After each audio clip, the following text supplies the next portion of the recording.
As the power of the graveyard giants was injected, the core of the seal radiated even stronger light. The light soaring into the sky looked like a pillar that could be the center of all the oceans in the world. Those who had been suffering from the red rays the whole time thought for a moment that even this was a form of attack, but what poured out from the seal was just beautiful light. Not only the cylindrical bottom of the seafloor, but also the entire sky, which had become mottled due to the battle between spirit energy and seawater, was dyed in that light. The attacks of the graveyard giants stopped, the chaotic landscape was instantly purified, and people instantly became pious. Jin did not relax and kept his eyes on the nucleus. Jin's face, as he watched, gradually became colored with shock. Valeria. Yes, I feel it too. The energy of the graveyard giants connected to the core was constantly amplifying. Just like plants soaked in light come back to life after a long period of time. Of course, the two expected that opening the seal would use up all the power of the graveyard giants, but the opposite was true. Even if the graveyard giants become stronger without ego, from Jin's perspective they are just stronger weapons. But for some reason it seemed like Jin wasn't the only one. The graveyard giants were kneeling down, putting down their spears and shields. Just like believers performing a religious ritual. It was not something a weapon without ego would do. Soon the light that spread in all directions came together at once, and the seal began to open. While the seal was slowly being broken, Valeria was opening the recording window. Jin Runkendal, Valeria Hister, and the 156 graveyard giants unseal Old Runkendal. Removing the seal on Bale Runkendal, the teenage knight of Old Runkendal. Bale. He is the owner of Hito's sword and is presumed to be an Old Runkendal figure. He was waking up from a long sleep that had lasted for 1,000 years, being worshipped by the graveyard giants. Bale Runkendal. Without even having to look further into the record window, Jin and Valeria immediately recognized him as the Forgotten God. A forgotten god and a member of the Old Runkendal. He was about the same size as Jin and had a human-like appearance. However, a subtle golden light flowed throughout the body, the eyes were cross-shaped and runes and seams were visible all over the body.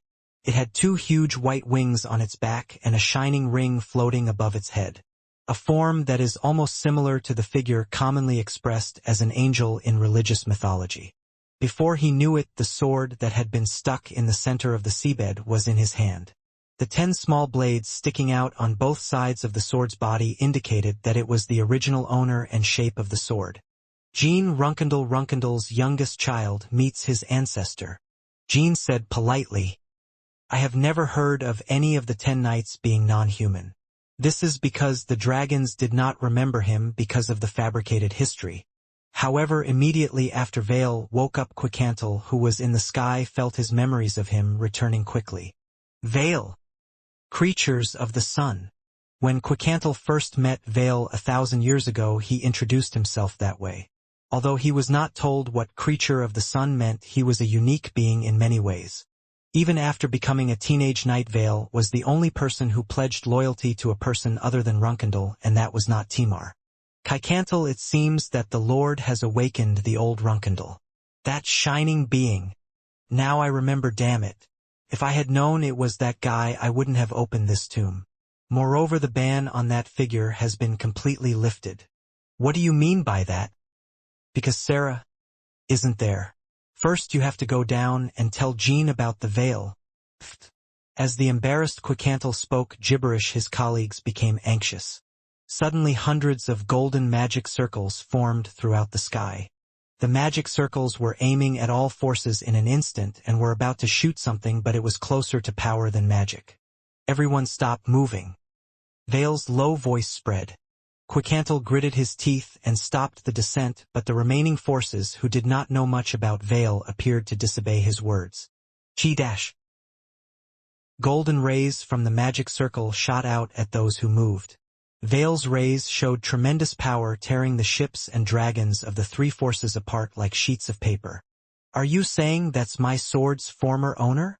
Hito also paid close attention.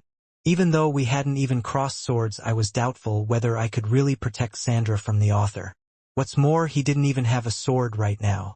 A magic circle also formed behind Jin and Valeria. Jin Runkendal? Jean turned his head and looked at the magic circle behind his back. Yes, Lord Bale Runkendall. Where is Sarah? 1,000 years have passed while you were sealed. I asked where Sarah was. Are you asking because you really don't know? Sarah. If she died, I would destroy the whole world. Jean got goosebumps at the unexpected story. It was because I had an intuition that Bale's crazy words were not nonsense. No, Sarah couldn't have died. I said something strange. Guide me, Jean Runkendall. I have to go see her. The Lord has not been affected by chaos, and unlike the other teenage knights, he is alive and his memories are intact. Am I correct? Why are you saying something so random when you say you want to go see Sarah? Lord Sarah was killed 1,000 years ago during your time. Shut up. You guide the red-haired woman there. I can't communicate with that guy. Just pretend one more time that Sarah is dead and I'll twist your hair. Consider yourself lucky. At least she has a castle that she loves, so she took a look. Valeria made eye contact with Jean. She also had no idea that the being that had awakened from the seal would be such a crazy person. Oh, now that I think about it, you look like the head deacon. Are you a descendant of Leet? If you don't know Sarah's location, at least guide her to where Reet is. Because that guy would know. As soon as he heard those words, Jean remembered that he was not the Lee T in the records, but that he had met a living Louis T. If I leave here, will you be alone again? I'm forgetting my memories of Leet? I will only remember what I saw on the recording device. As for me, but Jean, I am virtually dead and forgotten anyway. Saving the living people outside is more valuable than alleviating my loneliness. I'll be back. Certainly. I remembered the conversation I saw in the third tomb. Vale's memories had enough power to undo the fated manipulation of history. Just as Valeria was about to reply, Jean spoke first. Okay, let's meet Mr. Leet first. Jean met Leet and promised to get her out of that dark place and help her find her memories through Valeria. I felt like I could keep that promise if I borrowed the power of the veil. I don't want to talk to the guy who said Sarah died. I asked Leet's descendants. Now tell me, where is the red-haired Leet? Goo! Oh! The kneeling graveyard giants gave a chewim as if to hurry up and answer. What are you going to do if you say that Leet also doesn't know the location of Sir Sarah? As soon as Valeria answered, a murderous look appeared in Bale's eyes. You're lying. It smells peculiar to people who lie. What lie? You also think Sarah is dead, right? Finally, Valeria let out a low sigh. First of all, I have never lied. It is true that Sir Sarah died in battle, and you are treating us, the ones who woke you up after 1,000 years, in a cruel way. When did I tell you that Sir Sarah is alive? That's a lie. I won't even talk to you anymore, Leet's descendant. Chiang dash. A golden ray of light shot out from the magic circle spread out behind the two people. Jean quickly hugged Valeria and dodged the beam, but in the meantime Vale was flying in and swinging his sword. Lord Vale, I received training directly from Lord Sarah. Do you really think Sir Sarah would like it if you attacked me? Jean, who blocked Vale's attack with Sigmund, changed his sword and said. As Jean appeared to be about to explode with a blue flame, Vale smiled. Then it makes even less sense that Sarah is dead. How did a dead man pass the sword on to you? Looking at the shape of the runes, it is clearly Sarah's sword. There was no way to communicate at all. Crazy for Sarah Runkendall. Jean somehow saw a glimpse of Hito in him.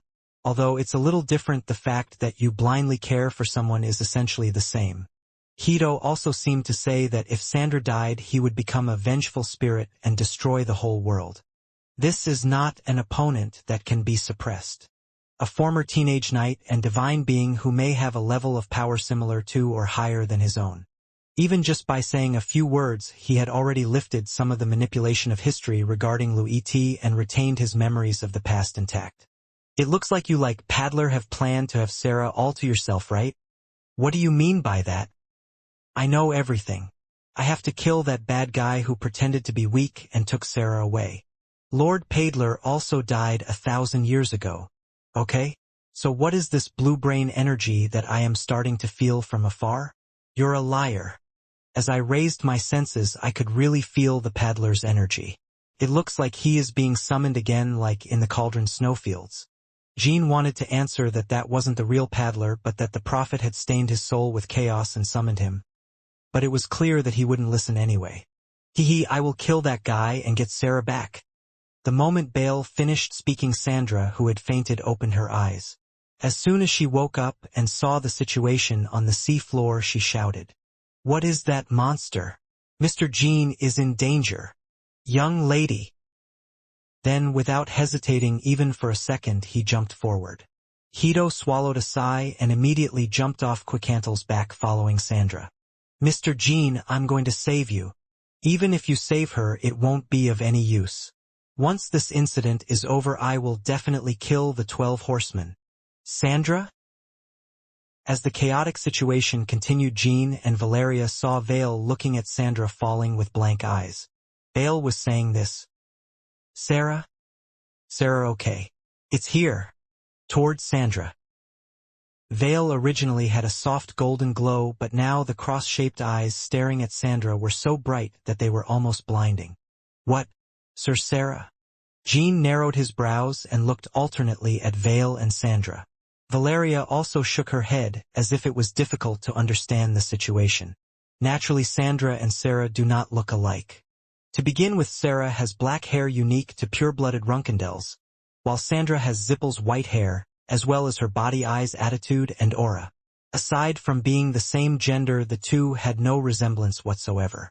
Despite this, Bale continued to call Sandra Sarah. "I missed you, Sarah. Get out of here, you monster. Go away quickly. Sarah told you to go away. Fuck off." Sandra told Bale, and Bale spoke to Jean and Valeria. It was Hito who was most upset by this laughable situation. "Damn it." Hito used the wind as a driving force to increase the speed of his descent, but Sandra was also accelerated by the gravity generated by the veil. Sandra tried her best to break away from the force and fall towards Jean, but she was unable to escape Vale's grasp. Just before Sandra reached Vale, Jean and Valeria rushed forward, swinging their swords and staffs. It was said that Vale was mistaking Sandra for Sarah, but in any case we had to prevent a member of the Alliance from falling into the hands of that crazy guy. No one knows how the Veil will change the moment it finds out that Sandra is not Sarah. Of course, it was an unpleasant thing for Valeria. The fact is that he is working to save Jeep, not kill it. "I'm sorry, Arya. I can't help it because it's necessary. It's not something you should be sorry about." However, Bale instantly changed Sandra's landing point by generating manpower radiating from her hands and wind pressure with her wings. Jean couldn't recklessly use big techniques against the complex and fast-moving Veil. If Sandra and Hito got caught up, it would have been counterproductive. Jean and Valeria had no choice but to take a step back and prepare for the next situation. The good news was that Sandra was a biological golem with a semi-immortal body, so she was not suitable for hostage-taking. Sarah Runkendel.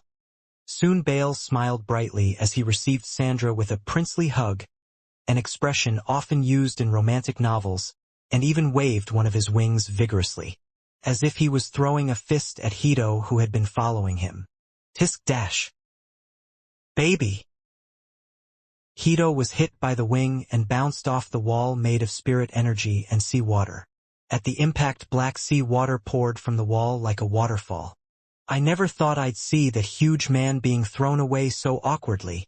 However, since it is a Hedona, it only bounces when hit by its wings. A warrior who did not have a body as strong as Hito would have died instantly, or his entire body would have been crushed. Jean and Valeria rushed at Bale again. Bale was unable to use his sword as he was holding Sandra, as if he was holding a shrine, so he only responded with his wings.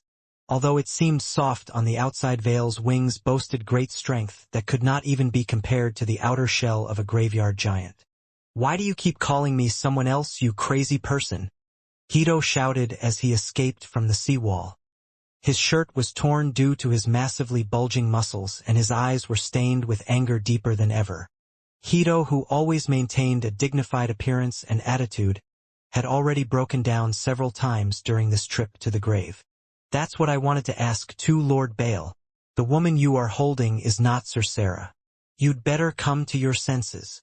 At those words, Vale opened his eyes and looked down at Sandra. She was swinging her hands and feet wildly, hitting Vale's face and chest like a captured wild animal. Of course, the more it happened, the more injured it was Sandra, and Vale did not even stop her attack.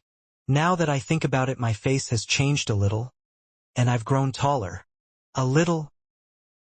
Jean was once again dumbfounded by Vale's indifferent voice. My personality has deteriorated and my strength has become indescribably weak. Sarah, what have you been going through? And then you stop and your fists are clenched. It hurts my heart. Plays right away. Did you have super regenerative abilities? Let go, you monster. How dare you try to kill my husband? Husband? Who is your husband? Our Jean. Vale glared at Jean. Didn't you say that you were thinking about marrying Paidler once the war was over? What nonsense are you talking about? I don't know if it's Sarah or not. Fadler.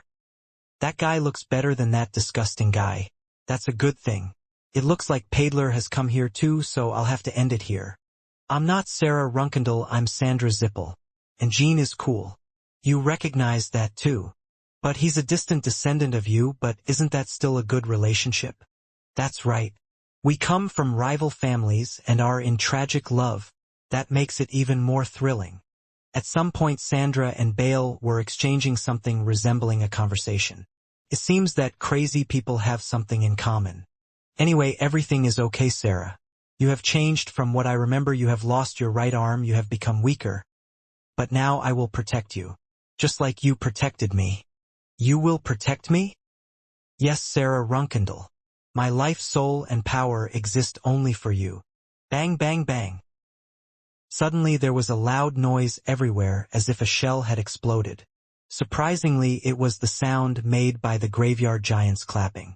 So far not only Jean and Hito Valeria but even Sandra herself has revealed to Vale that she is not Sarah. Sandra did not even hide the fact that she was the child of Ziffel Runkendall's enemy 1,000 years ago. Nevertheless, Lord Vale continues to mistake Sandra for Lord Sarah. Could this be because Vale woke up after 1,000 years and was in a state of unsound mind? For some reason Jean seemed to have a different reason. Compared to the power that Lord Vale possesses, his tone and actions give off a somewhat infantile feel. Not children. People often twist reality to protect themselves from too great a shock. For example, if you cannot accept the death of your lover or parent and believe that they are still alive. Jean guessed that Vale's current state was no different from his. For example, Vale has now decided to recognize Sandra as Sarah. This is so crazy. Hito spoke through clenched teeth. Tower Keeper, I think Lord Vale will continue to recognize Sandra as Lord Sarah. Hito's anger was no longer directed at Jean. We have to save the lady. It doesn't matter if you can't get the sword back. From now on, please cooperate as much as possible in rescuing the young lady 12 Horsemen. Of course I will, Tower Keeper. However, engaging in battle with Lord Vale now might actually endanger Sandra. Jean pointed to the sky. The sky, which had been colored dizzyingly with spiritual energy, and the energy of each force was gradually becoming blue. It was the power of a blue-brained paddler. You've become stronger. Either the power of chaos has been further refined or the old state has been restored. In the meantime, it seemed like there had been a change in Paidler as well. A purer and stronger energy was emanating from him than when he first fought in the Garden of Swords. Plus there are black ships and chaos dragons added to Lionel and Stam. Dealing with them along with Vale is too burdensome. In particular, Vale's power was not fully understood yet, but it was clear that he was superior to the stronger Paidler. Moreover, unlike when he attacked the Garden of Swords alone, now he had friends to protect. Hito too began to look at the situation calmly regardless of his rising anger. You are right, 12 Horsemen. Then what do you plan to do? I think it could be a blessing in disguise if Lord Vale recognizes Sandra as Lord Sarah. How do you think that crazy guy will fight for Miss Sandra? What do you think, Tower Keeper? What? Would you not fight for Sandra under any circumstances? In a situation like this, I would come up with a plan to escape with the young lady. If he escapes with the young lady. Hito paused. This was because I suddenly felt that the energy of the Vale was infinitely amplified. The cross eyes became sharper and the shape of the sword changed, producing a huge light as if it were a weapon of a god rather than a human. Hito was not wrong. In this situation it was right for him to escape with Sandra. But Bale had no reason to make that choice.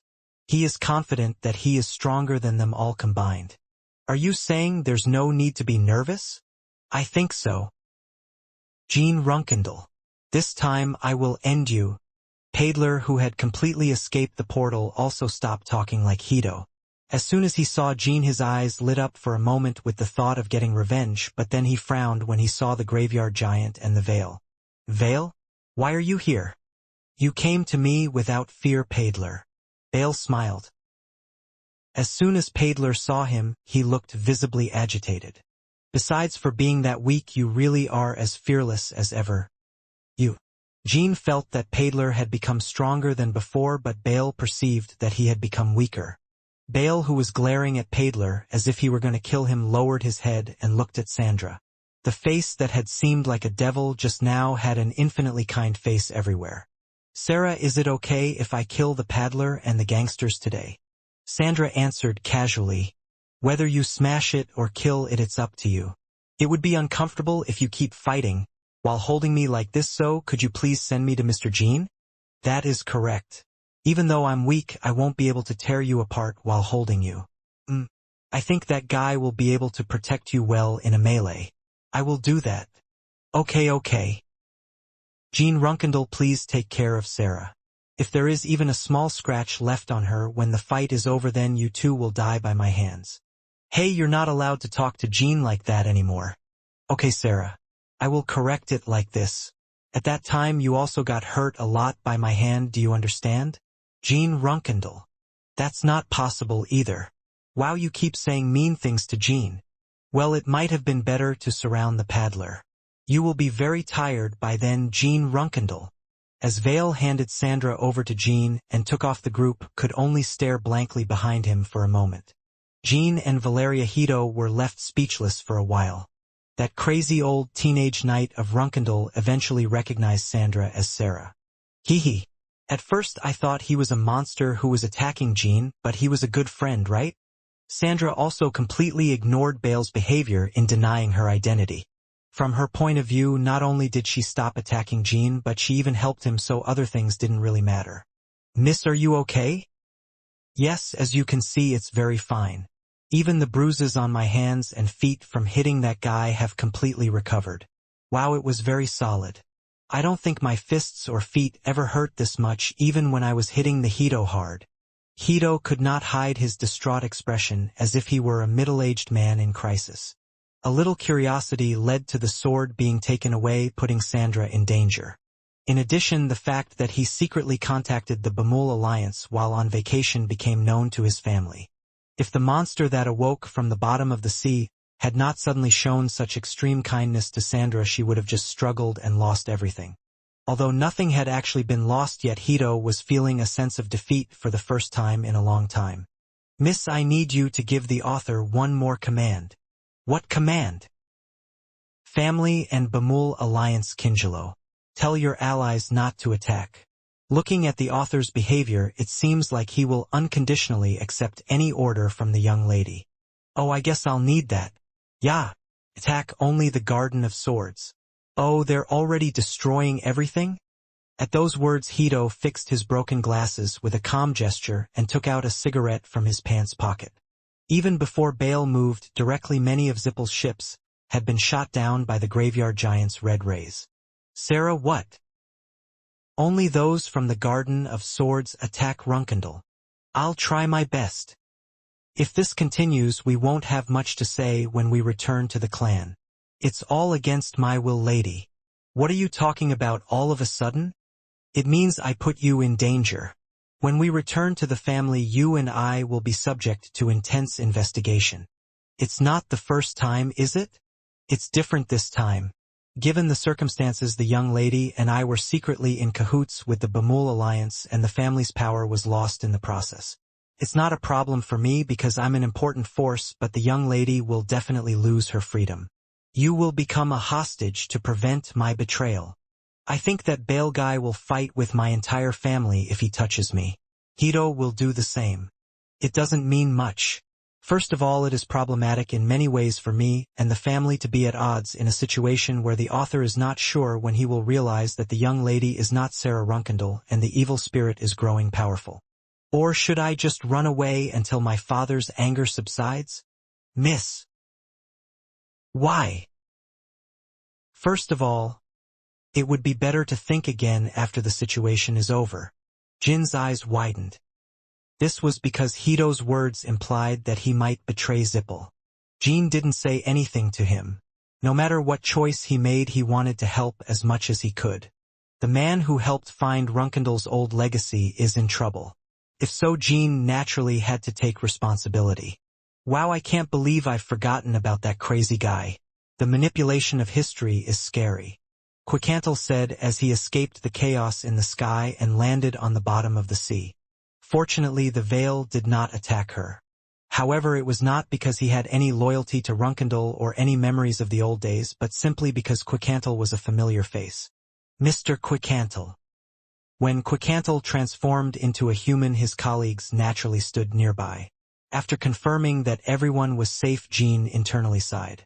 As you can see, that guy is not a human being but a divine being.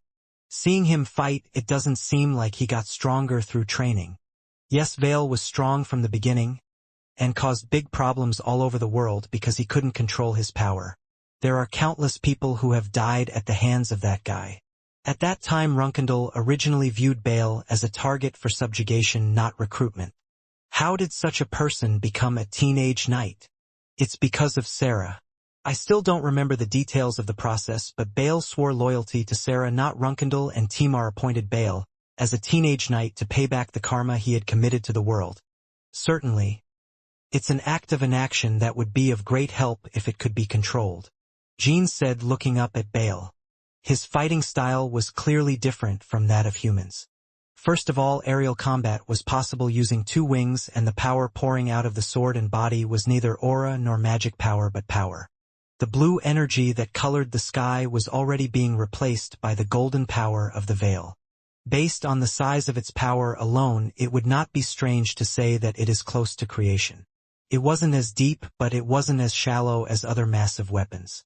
Every time the wings flapped, a storm spread, and the sky rained down golden lightning along the sword's trajectory. The rays shooting out from his eyes were enough to make the graveyard giant look shabby, and the sea turned over every time he moved. Should I say that it feels like an angry god fighting a battle himself? Some chaos dragons even exploded when Veil simply grabbed his hand outstretched in the air, even though my hand didn't even touch it. The problem is that he was buried here because it was not controlled. Is it because of Sir Sarah's death? Exactly. Before Sarah died in battle, he had placed a ban on himself, so that no power can be exerted without Sarah's command. When Jumj was around, he looked like an ordinary human being. At the same time Sarah died, the ban was lifted. This means that unless the ban is imposed again, the Veil is like a bomb that may explode at any time. There was a very high possibility that the real Sarah would change as soon as she realized she was dead. And I was kicked out of the Teenage Knights too, because he went on a rampage every day and destroyed the world. It would be better to decide what to do with Lord Veil after checking the records with Arya. First of all, the memories we had forgotten are coming back just because Lord Veil has woken up, so it would be good to conclude in a way that saves them as much as possible. If I could just become an ally, I would feel more confident. Above all, it seems that Veil has little memory damage except for his perception of Sarah, so he could play a key role in tracking the past in the future. Paidler, you couldn't stop Sarah from getting to that point, and you couldn't stop yourself from falling apart. Don't you feel miserable? Shut up, Veil. Every time Sarah defended you, coward, my heart trembled with disgust. I forgot all the people who were my colleagues back then. But I remember you clearly as soon as I saw you. When Timar destroyed my kingdom, you stood next to him. Now that I think about it, not only did I fail to protect Sarah and you, but I also failed to protect your kingdom. I remember feeling regretful that I couldn't show you in person the entire process of Moon falling apart. Now it looks like he's living his miserable life by living in Runkendall again, right? Abandoned even by Sarah. This is a story that reminds me of a good idea. There seems to be a woman named Sarah down there, and unlike me you will be able to see the entire process of her death. The snout that always pretended to be noble is finally revealing its true nature.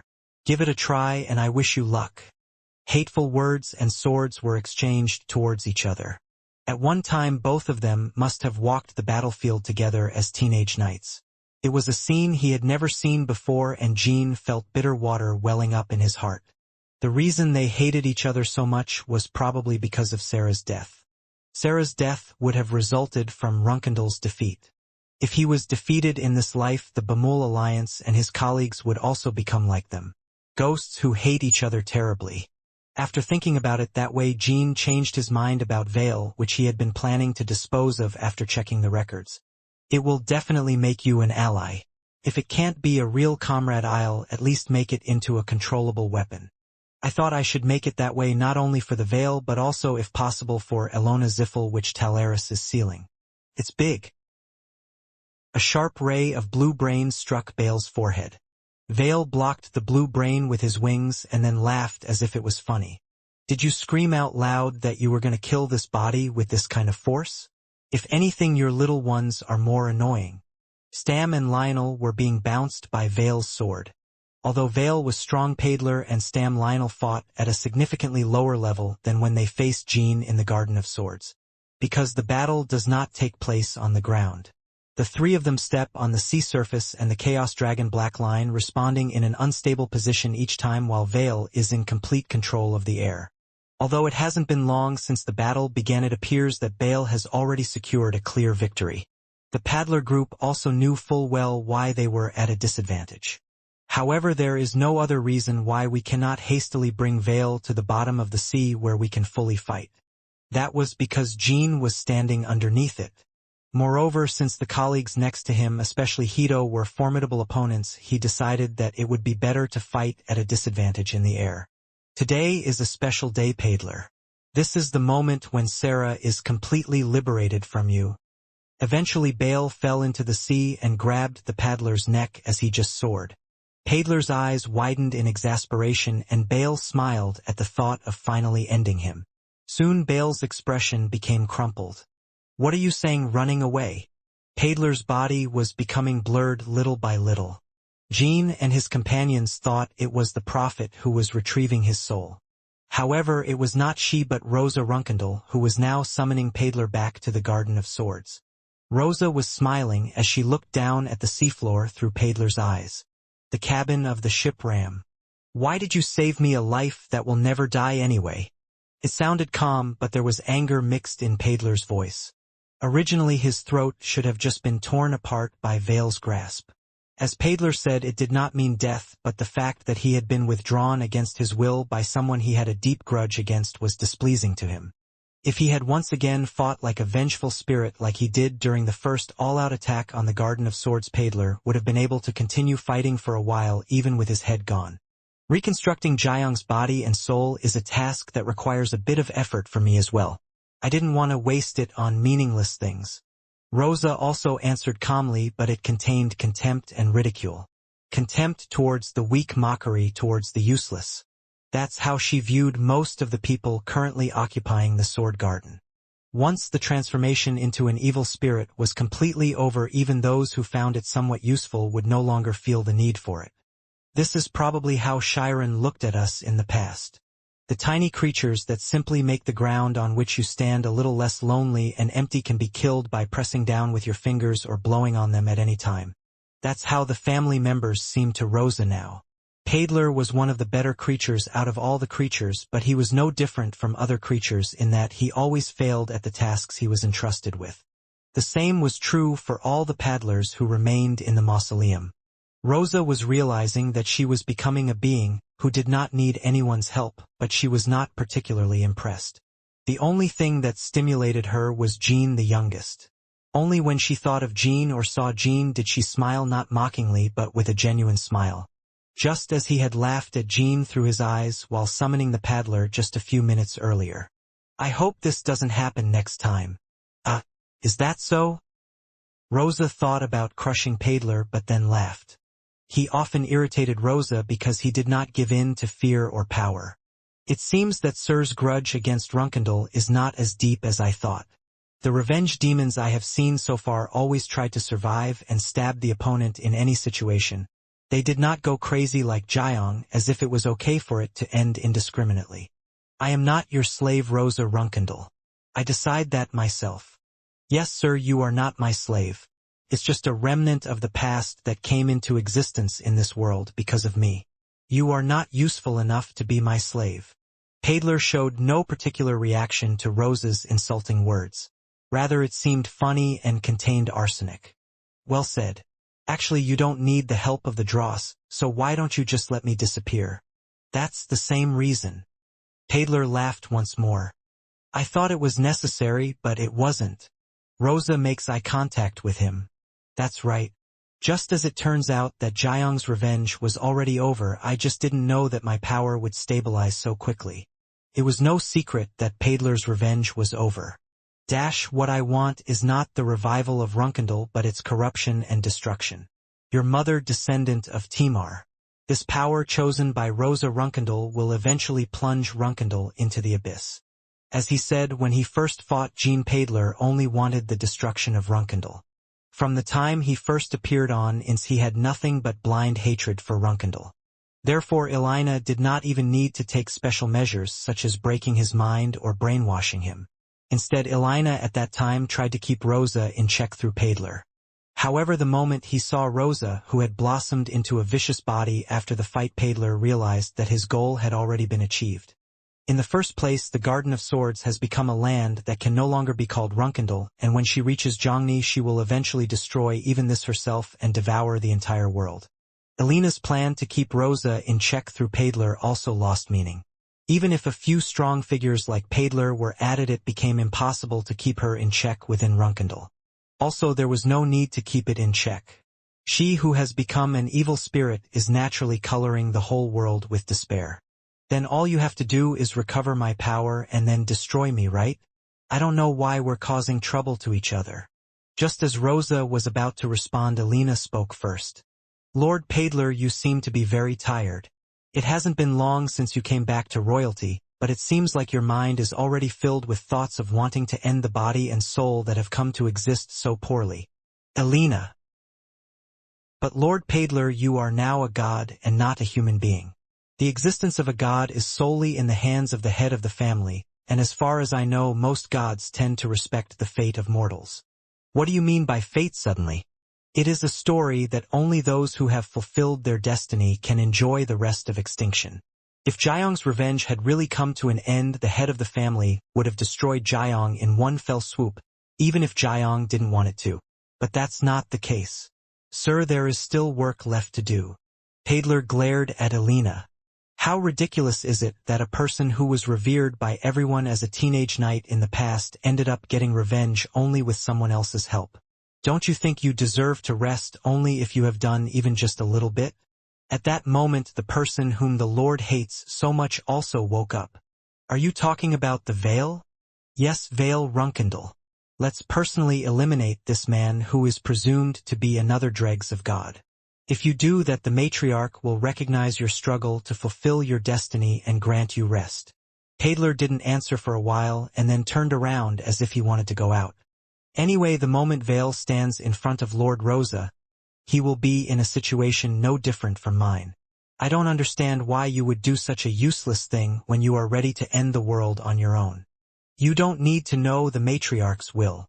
However, since I am a scrap, I will participate in your play one more time. As he left the cabin, Elena bowed her head to Rosa. I'm sorry if it was presumptuous, matriarch. You're being sarcastic until the end. This is the problem for those who have nothing to lose and no special desires. It's better than being greedy for an incompetent subject. It is as Sir Paidler said. Just when I was contemplating whether to just destroy the spirit, you stopped me. I did it because it was a waste. From your perspective it might be like that. Your actions were arrogant, but your intention was not to humiliate me like before, so I'll let it go. Thank you for your consideration. I do not respect the fate of humans, let alone the Lord. Only the youngest deserves respect. However, if today's work adds anything to the story of me and the youngest, then I will give you a reward. My thoughts may change a little. Elena's expression brightened. It will definitely happen. Even after my mother wakes up, I will remain the most faithful servant of the matriarch. Bring the second rider sometime tomorrow. I tell them that I will punish them for my past failures. All right. Meanwhile, the Bamul Alliance was looking at the sky where the battle ended from the bottom of the sea. Perhaps because Paidler suddenly disappeared, Vale spread his golden energy across the sky and showed a very angry look. The only person Rosa brought back to Ram was Paidler. Tell me where these little bastards Paidler ran away to. The remaining Chaos Dragons Black Ship Knights Lionel and Stam had to endure the wrath of Vale. Or you guys will run away and destroy the entire base. Where is Runkendal's castle? Lionel and Stam were already in no condition to answer. Because I gave too much distance to save Paidler and my entire body was torn apart by the energy of the Vale. Why did Rosa only save Sir Paidler? I don't think it's because I don't have enough power to summon everyone else again. When Rosa looked down at the bottom of the sea through Paidler's eyes, Jean felt Rosa's power for a moment. Indeed, a power so infinite that it could be called a god had momentarily overwhelmed him. Are you saying there's no need to even get the rest? When I thought that this meant that being lower than Paidler would be of no help to Rosa, I got goosebumps all over my body. Rosa was becoming stronger faster than she was. I am already convinced that, if I could travel directly outside of Huffister, I would be able to destroy the world within a few days. A huge wall that seemed absolutely indestructible was waiting for him beyond this sea. Jean! Valeria grabbed Jin's shoulder. When he turned around, he saw that all of his colleagues were looking at him with concern. Immediately after Paidler disappeared, Jean unconsciously looked worried. Jean looked at his colleagues for a moment and then shook his head. Rosa has become stronger, to the point where I don't even understand why they bothered to save Paidler now. My colleagues nodded as if they understood. I think the day of decisive battle with Rosa may come sooner than Orgel expected. At that time I had a feeling that maybe Rosa wouldn't even care about people like Paidler and would handle everything on her own. And unlike that monster, he will not fight alone. But now is not the time to worry about that.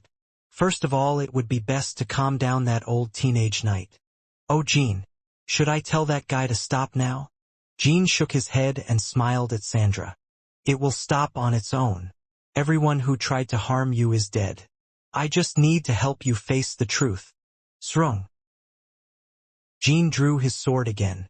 So you tell Lord Vale to deal with me. He even threatened to never see Lord Vale again the moment any damage occurred to the rest of his colleagues except me. And what if Jean goes wrong? If you fight only with the assurance that Lord Vale will never attack your comrades, that will never happen. The ocean floor where Vale awoke has now become a kind of bomb shelter. Hito, it'll be like this for 3 days. What if Jean goes wrong? Sandra stamped her feet and shouted. Hito silently looked up at the sky and watched Jean fight against an unidentified divine being called Vale. Today is April 24, 1803. The battle between Jean and Vale had already been over 2.5 days without a conclusion.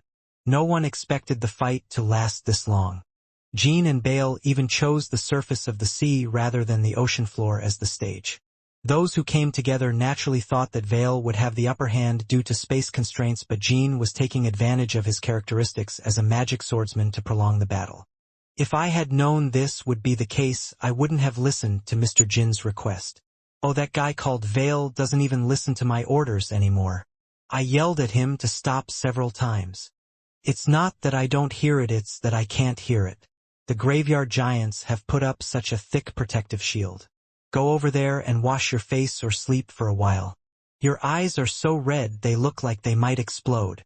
The graveyard giants nodded at Hito's words as if they were right.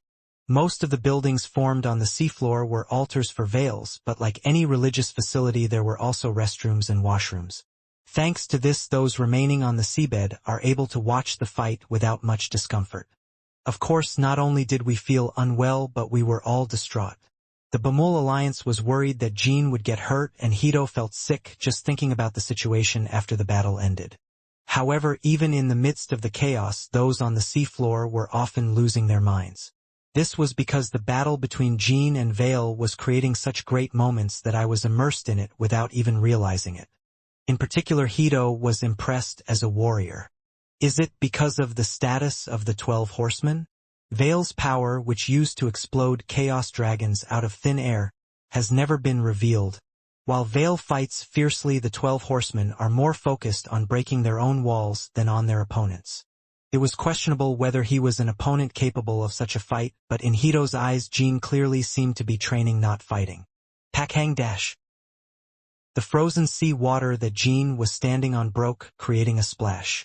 It was Jin's magic that was freezing the seawater, and he had been fighting like this for 2 days, forming a treadmill.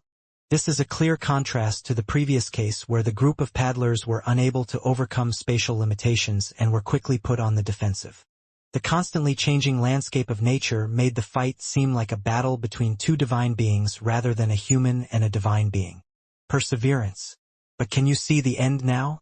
When you're done, Sarah, and I will go far away. Crazy guy. Jean said as he stood on the newly formed ice. Unlike at first, he no longer respected the Vale. As he fought and often mixed words with his sword, he realized that Bale was not worthy of his respect. He was just a former teenage knight whose only obsession was madness for Sarah. After Sarah's death, he went on a rampage and destroyed the world, so he was expelled from the 10 Knights and was probably sealed at the bottom of the sea for that reason. Even after awakening after 1,000 years, Jean denied reality and recognized Sandra as Sarah, so Jean not only did not respect Vale but even felt disgusted with it. I will admit that you are a person who is not easily discouraged, so Sarah probably likes you. She has liked people like that for a long time. But what should I do now with that exhausted body? Jean fought as efficiently as possible, but since the battle was so long, minor injuries and decreased stamina were inevitable. On the other hand, the Vale was still no different from the first time. Just like Runtia in Subspace, Vale is using almost infinite power. Most injuries tend to recover immediately, and even wounds that would have been fatal to a human being healed within a few minutes. It is impossible to cut off the source of infinite power like in the case of Runtia. The power of the Vale is not passed down from space but belongs solely to you. It looks like we don't have enough horsepower to freeze seawater anymore, right? All you have to do is stand on your own 2 feet. They were fighting loudly the whole time. Still, there will be some leftover seasoning, so I recommend taking it out and letting it oxidize. As he said, the frozen sea water beneath Jin's feet was extremely narrow. It wasn't firmly fixed, so it didn't seem like it could move as stably as on the ground. Yet strangely enough, Jean did not lose his composure. Even though I am breathing hard, blood is flowing from open wounds all over my body, and I am slowly reaching my physical limit. In fact, Jean didn't expect that he would be able to relax this much. During the long and fierce battle, Jean was coming to a certain realization. Just 2 days ago, I felt like I could never be defeated.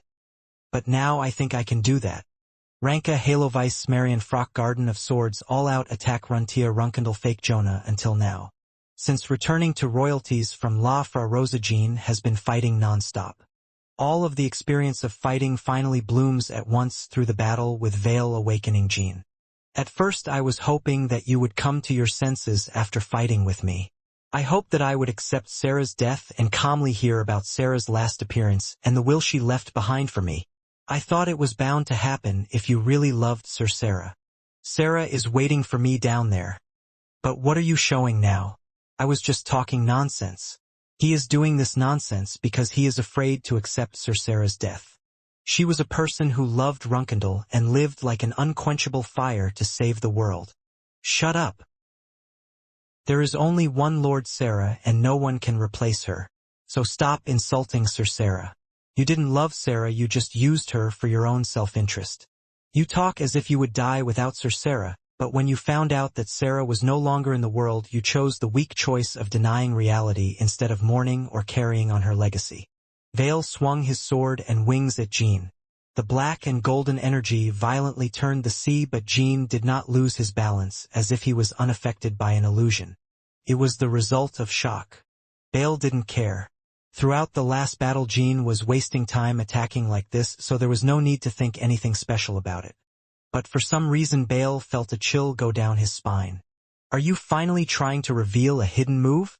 Is it Yokwa or the spirit sword or the sword of the Ming dynasty? Whatever it was, Bale was sure he could handle it.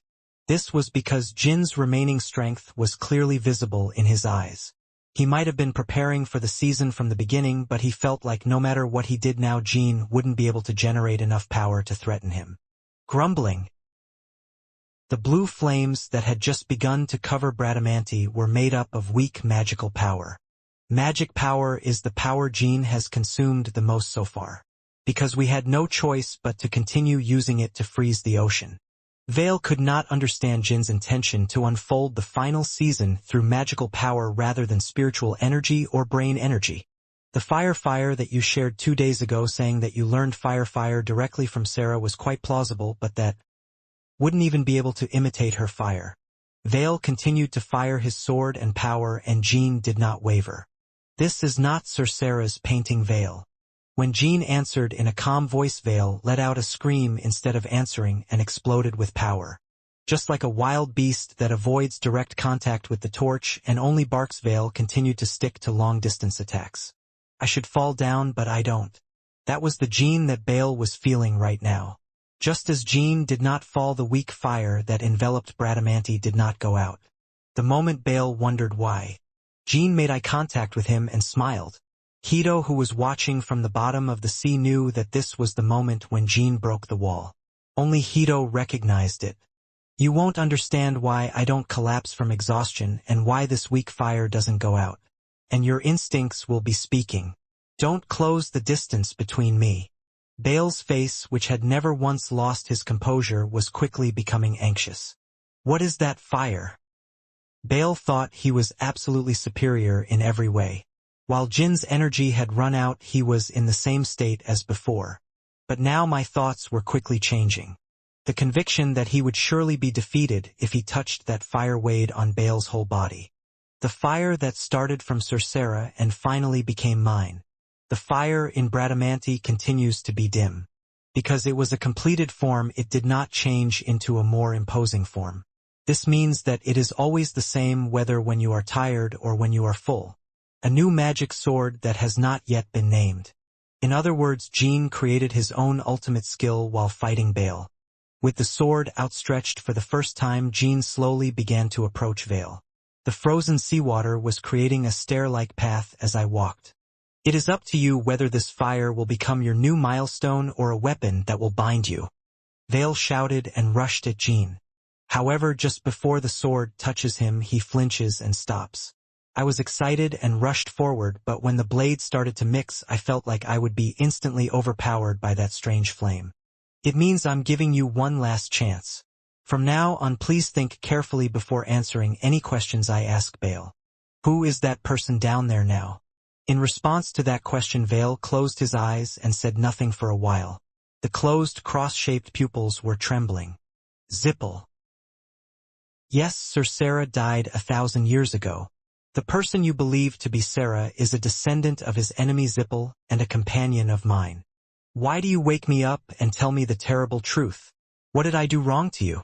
In this terrible world, I can't die as I want. That's cruel. Jin felt a little sorry for Bale's reaction. The first time we had a conversation, Bale appeared as a young animal without even the slightest shell to protect himself. The immense sadness that Vale felt as he finally accepted Sarah's death seemed to spread to him as well. But apart from his sadness, Jin had to keep putting pressure on him. Sarah. If she died, I would destroy the whole world. This was because as soon as Bale woke up, he could go on a rampage and say he would carry out his words. According to Quicantle, he had a history of destroying the world by going on a rampage every day 1,000 years ago. Because of Sarah's death. So now you are going to randomly destroy the world? At those words, Vale let out a helpless laugh. If that woman Sandra Ziffel wants it, so be it. He won't stop his crazy behavior even when he realizes it's not Sir Sarah but Sandra Ziffel. Wait a minute, Vale. No way.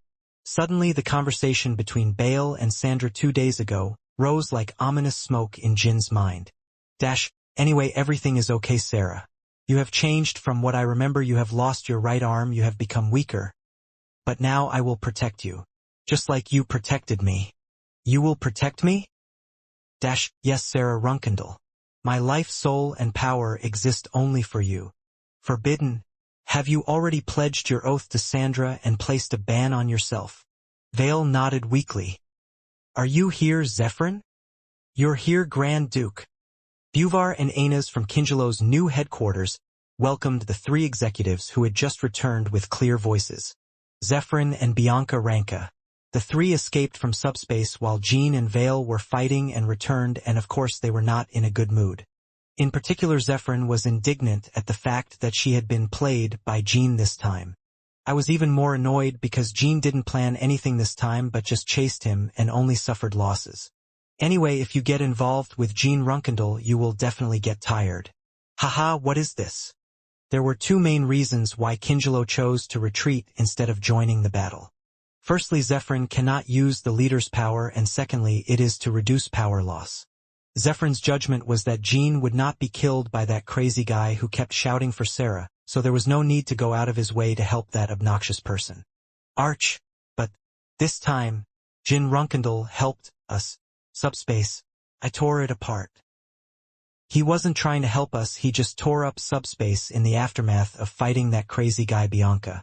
Anyway, I guess I'll have to ask Jean to share proper information later. Given the circumstances, it is certain that Timar's tomb was opened. Cough. Cough. When Orgel entered the conference room coughing, everyone bowed in unison. Why did our master bother to bring his dying body here? If he had stayed still, he would have gone to report on his own. Greetings. Happy. Coughing. Is it work? It's a happy thing? As Zephyrin tilted his head, a smile spread across the leader's dull face.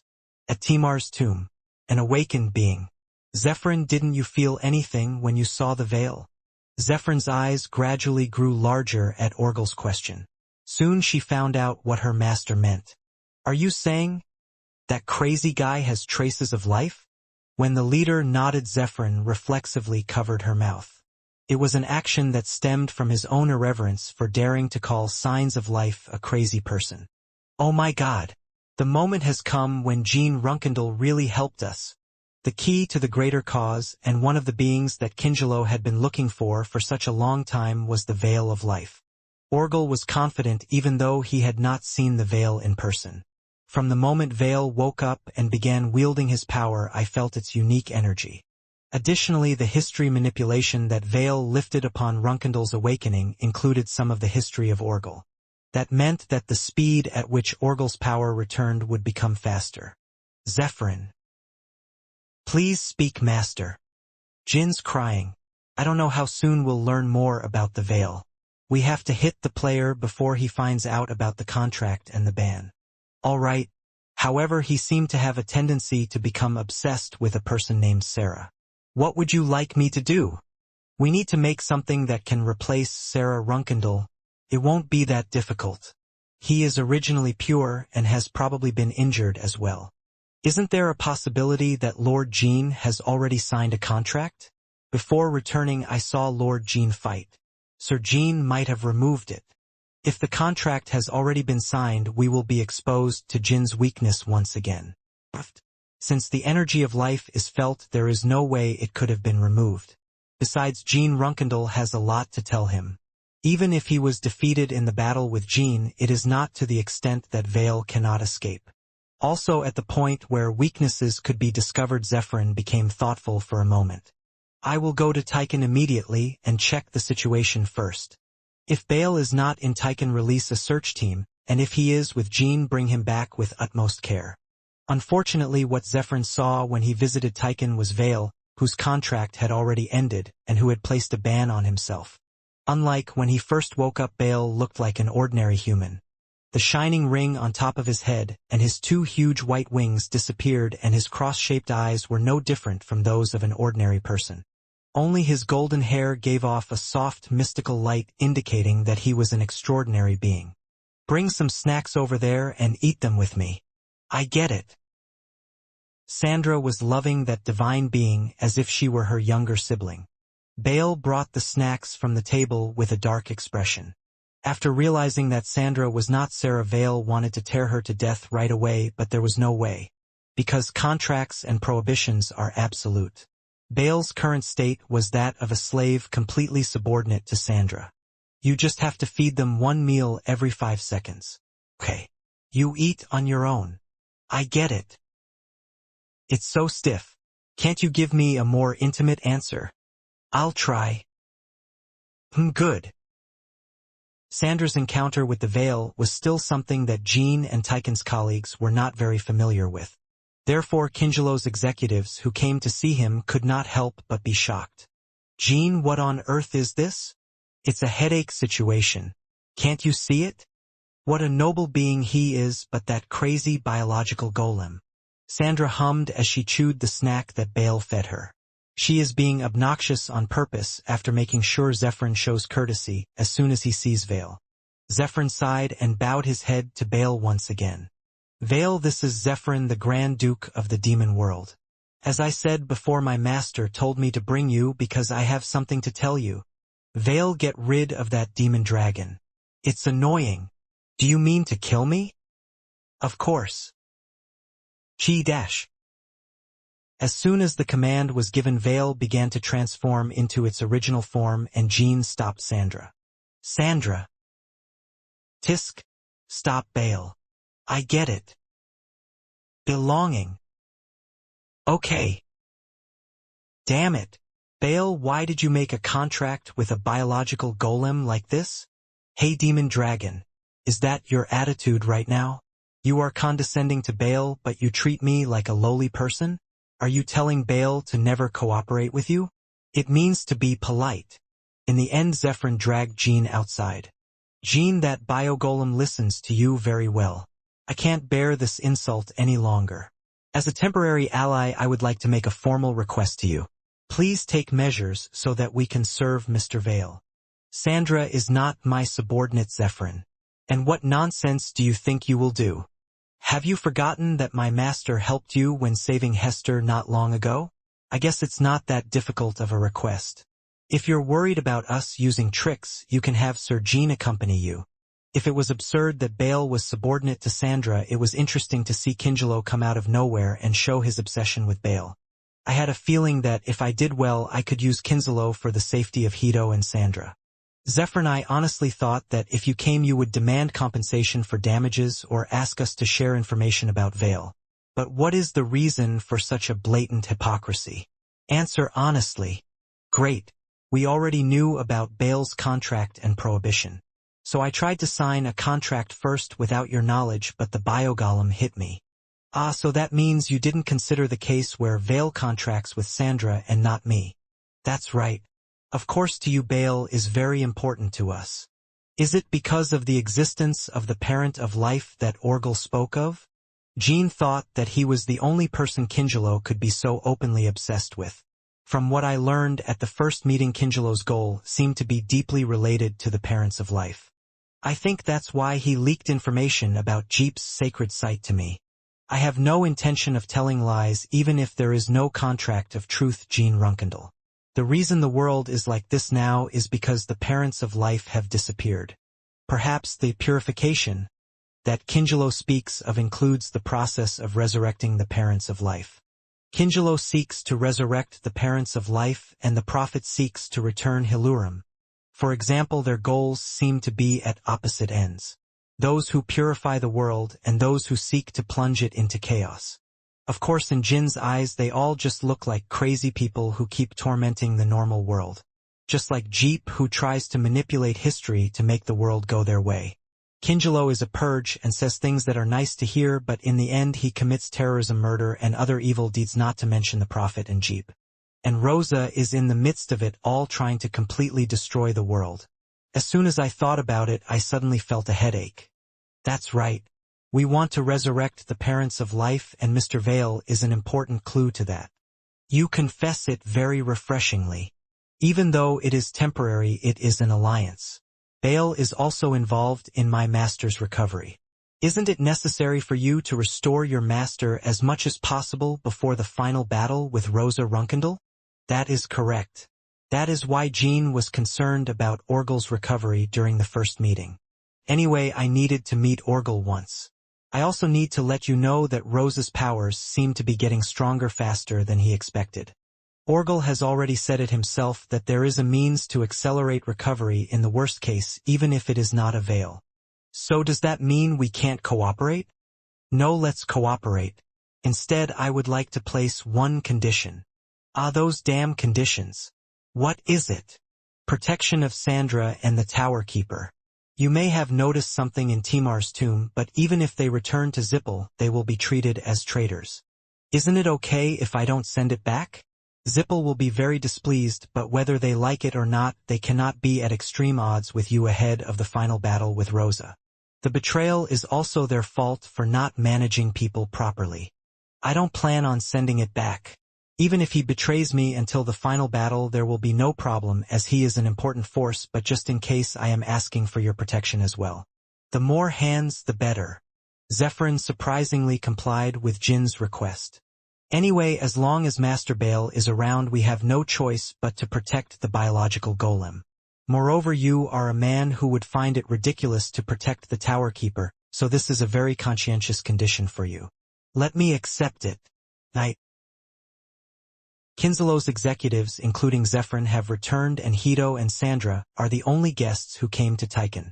But now they must become colleagues, not guests. That was the safest way for Hito to protect Sandra. Thick smoke poured into the moonlit night sky. The finest pine smoke or Hito from Mila, which I had received as a gift from Bacchus, did not have its characteristic rich scent, but only a bitter and astringent taste. Hito's back, leaning on the balcony, looked just like a worried father. Tower Keeper. Jean leaned next to Hito and called out to him. Hito did not respond for a while and just continued to blow out smoke. Behind them, orange lights and loud voices could be heard. It was the sound of Sandra and her colleagues chatting in the restaurant. As always, whenever Sandra visited Tychon, she was naturally hanging out with all of her colleagues except for Valeria. There weren't many times in Jeep where she was so excited and talking like a cheerful idiot. What's so exciting? Hito said to himself, still keeping his eyes on the sky. Do you get so excited that you spend a lot of time laughing and talking? My personality itself is not as lively as Sandra's. But when I have time off, I tend to have fun with my friends. I see. Doesn't Sandra look like that a lot in Jeep? Ever since I was young, I have never been in a happy mood for more than a few hours. At least we hung out occasionally when Prince Baradin was in good health. Even when I laugh, I get angry, and even when I get angry, I laugh. As you well know, she mostly behaved like a crazy person. After meeting you, Hito felt a headache for a moment when he thought of Sandra giggling with her room plastered all over the room with Jean-related newsletters, advertisements, and flyers. It's a little better. I'm wondering if it's right to say it that way. The strange thing was that it was the same. Could have gotten even weirder. Anyway, since I met you, there have been times when I have been happy without ups and downs like now.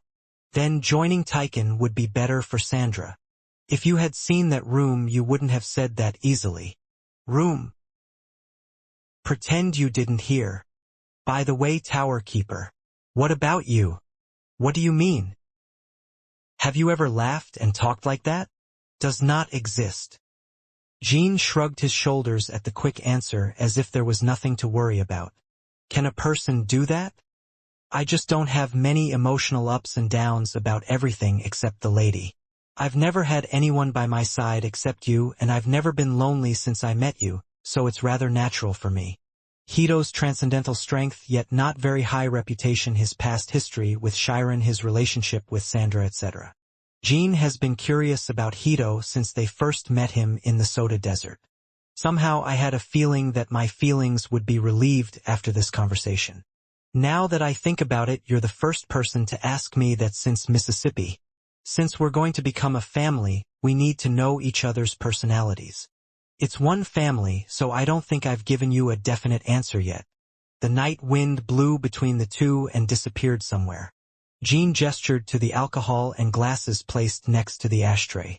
I thought you had already decided that because I brought 2 glasses. Please give me a drink. There was no toast. The two remained silent for 5 drinks. It was a time for Jean to wait and for Hito to look back on the past. When Hito started talking again, Jean heard a name he had never thought of. Have you ever met Sentai Black Knight Vanessa Olsen? I've met you. I was like that woman. Same type? I was a monster from the moment I was born. So even if you just breathe and live quietly, you will inevitably get involved in an accident. Hito once competed with Vanessa in the Black Sea when he was young. I didn't hear the details at the time, but I knew that most of the Black Knights of the previous generation, including her, were born with the fate of monsters. Jean also immediately understood Hito's words. I realized that fact when I was about 8 years old. The daily beatings by the director at the orphanage started to bother me, so I punched him without even thinking about it. Pop! And his wrist exploded. He was also a 3-star warrior. Then the director fell down and the sword he reflexively swung only barely made a scratch on my body. I didn't plan on killing him, but while I was blocking it, the sword I struck with my hand bounced and got lodged in his neck. You must have been surprised at such a young age. I didn't think much of it. Because the director was a human being worth dying for? Looking back now, I was that kind of person, but at the time I literally didn't think much of it. Oh, this is going to be annoying. I only had that kind of impression. I didn't even feel that murder was wrong. It was like that for a long time after that. Accident and escape. That was all Hito had in his life until he was 14. In the beginning we had an unexpected accident, but later we just took care of the people who were bothering us and moved to another area. It was surprising how many people who looked like they would die if they touched them started arguing so much. Maybe it was because of my unusually large frame and my stiff attitude at the time. Jean listened to his story with interest and sipped his drink. If I had stopped, I might have been wanted. Because I was only going from bottom to bottom, I didn't have much to do with harming powerful figures or famous warriors. Since I was so young, I would have naturally avoided suspicion. On the contrary, I completely annihilated several bands of bandits and went into hiding, and then the Lord came to me and offered to reward me. Did you go find it? He found me. I thought it would be a bother, so I was about to leave somewhere else, but he managed to come to the abandoned house where I was staying. I refused to come downstairs and a fight broke out. How old were you then? Was it 12 or 3? I'm confused. The Lord brought with him about 50 troops. Are you saying that all those 50-year-olds attacked a 12-3-year-old? Because of the large skeleton, it must have looked like there were more of them than that. Still, you must have been jealous. No matter how much it was an order, did he really have no hesitation in attacking the young you? I was more surprised by the fact that they fought against me like evil spirits, even though the first subordinate who attacked me had his neck twisted and died. I said this not because it was surprising, but because it was so heartless that I couldn't understand it. There are more heartless things than that common in the world. Anyway, there was one among them who could be said to be a trained knight. Even after seeing my mighty power, the Lord's men believed him and attacked him. Young Hito said that while dealing with him, he first felt attracted to the object called sword. You've probably felt that way too. I felt like the people who had gathered to kill me seemed as insignificant as wild dogs. I instantly killed the Lord and all his subordinates, and the two of them confronted him. He was the best knight in the territory at the time, but by objective standards he was average. A person who is close to 40 years old and has not yet achieved 5 stars. In his eyes, young Hito was not a person but a monster or a demon. The area nearby was full of blood and corpses, and I was on the verge of death several times. But what filled my head at that time was not fear or terror, but the thought of wanting to learn swordplay from him. So I asked him to tell me, and he gave me a really strange look. It has to be that way. Then he suddenly made up his mind and told himself that he had to kill me here. If we don't do that, not only the village but also the territory will come to an end. Naturally, Hito did not understand his actions, and now that he is older he understands. He was determined for the greater good. I would have saved him now, but I couldn't afford it at the time. He was stronger than me, but he was still human. If that knight had defeated Hito back then, he wouldn't be standing here. The side of Hito's face looked somewhat bitter as he said Jean was a human being. When I killed him, I felt guilty for the first time. For some reason, I felt like he was someone who shouldn't have died like this. Hito looked down at the Sanjian held in his left hand for a moment and remembered him. Cigarettes were among the belongings the driver had. I couldn't quite remember the driver's face. Afterwards Hito took his sword and belongings and fled to another territory. But no matter where he went, similar things happened over and over again, and Hito became stronger like crazy fast after he got the sword. He began to practice alone and create his own sword technique by recreating the movements of the knight he had killed. As the pursuers began to approach again, Hito realized. He said he was a person who could not blend into ordinary society. So the refuge I chose was the Black Sea. Hito gulps down his full glass of alcohol. It was when I turned 15 that I entered the Black Sea alone.